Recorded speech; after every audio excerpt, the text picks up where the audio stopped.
Vikings Circle, presented by On Location, Marcus Davenport. Marcus, we usually start this interview off with like a formal open, but since you 6'7", bro, let's just get in this car and let's just go, man. That worked. Being that tall your entire life, like I'm 5'11", so like my peaks stopped when I was like probably 15. So like for you just ascending. Like what is that like, man?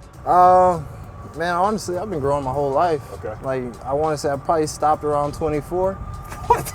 Yeah, I only say that because I feel like, I came in the league like 6'5", they got me 5'8", now I think I'm like 6'7", I be growing. Yeah.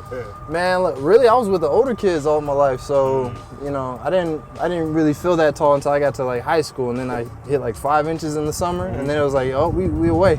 I was watching your high school highlight tape, and it said defensive it said defensive end Marcus Davenport, but the first play, you playing wide receiver. Yeah, bro, I was trying to be like Calvin Johnson, man. I was like, I want to score touchdowns. I want number 3. They gave me 84. Really, I was just trying to score, man. I was just trying to be pretty and all that. So are you one of those linemen that's got to touch the ball every time they throw it back in? Like you always got to like feel the football? Nah. No? Nah, I'm here for the violence now. Yeah, I want to say being a receiver that didn't get the ball that much because we got a really good running back. And, maybe hands questionable. It just made me violent. So does that explain your glove situation now? Because, like, I see that you wear gloves, but you cut off the fingertips.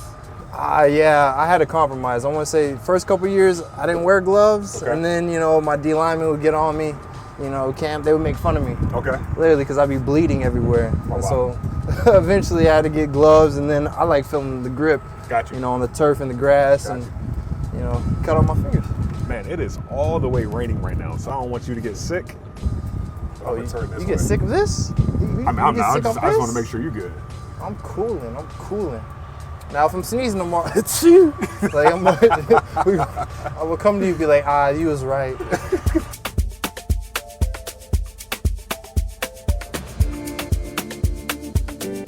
Back in 2021, you really start getting into books. Oh, yeah. Why is books one of your favorite pastimes? Kind of growing up all the time, I used to just like to read just to see what I could actually understand. And then 2021, coming into the league was kind of a mental challenge, mainly because, you got all this pressure, man. You really got everybody coming after you. But, I got into these books of Alan Watts. Okay. Alan Watts, I wouldn't even say self-help books, Okay. but more like self-actualization, just whatever. Things that get me outside of myself and outside my own comfort. That way I could grow. Let's see. I want to say my favorite books right now, one that I always go back to is The 48 Laws of Power. Oh, wow. Yeah, always. Like, I go back, I read that almost every year since like college. Okay. And then Alan Watts, The Book. Man, The Book. Okay. They say it's supposed to be like a book that, you would give to someone that you care so deeply about that you can't even, that there's parents and children relationships and certain things you're never really going to tell your children, but you still want them to know it. And so this is kind of in that sense of, something I would tell you about life that nobody probably will tell you. 10 years from now, when somebody reads the book and on the cover it says Marcus Davenport, what do you want that book to entail? I don't know if you've ever heard of the Philosopher King, right? Okay, I haven't heard of it. I would contribute Marcus Aurelius to be like one of the few philosopher kings, a person that had all the power known to him and was able to be onto himself to do the right thing regardless of the situations, to be tolerant, to understand that, to be strong, you have to be kind. And that, there's a lot of understanding that's really just gonna fall on you regardless of what position you're in. So something like that. Mark, I know, the goal of this interview was to not talk about football, but for my last question, I got to ask you this question because for a guy who doesn't really care about what people think anymore, you're just on your own journey of becoming great. When you prove yourself right about who you really can be as a football player, what does that look like in the stat book? Dang, man, you said I don't care. Look, that's a real, that's an honor. I've been trying to get to that point, but man, there's still little things that I do care about. And Like what? Most of the time, it just be like opinions. There'll be a lot of opinions on the game. And, as I think in everything, opinions, they really don't matter.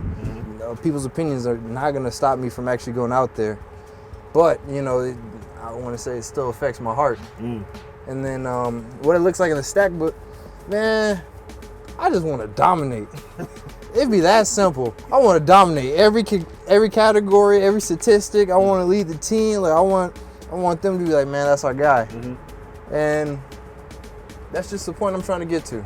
We got a lot of good guys in there, and I'm trying to work myself in and, you know, figure myself out still in this point. But, you know, that's the plan.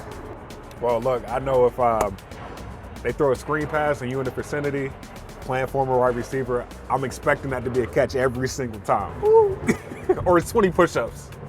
We can do like 40 because they like I'm trying to win, score, whole thing. Just don't want to get tackled. Yeah, that's the number one thing. Yeah. Appreciate you, Mark. This was dope. Peace.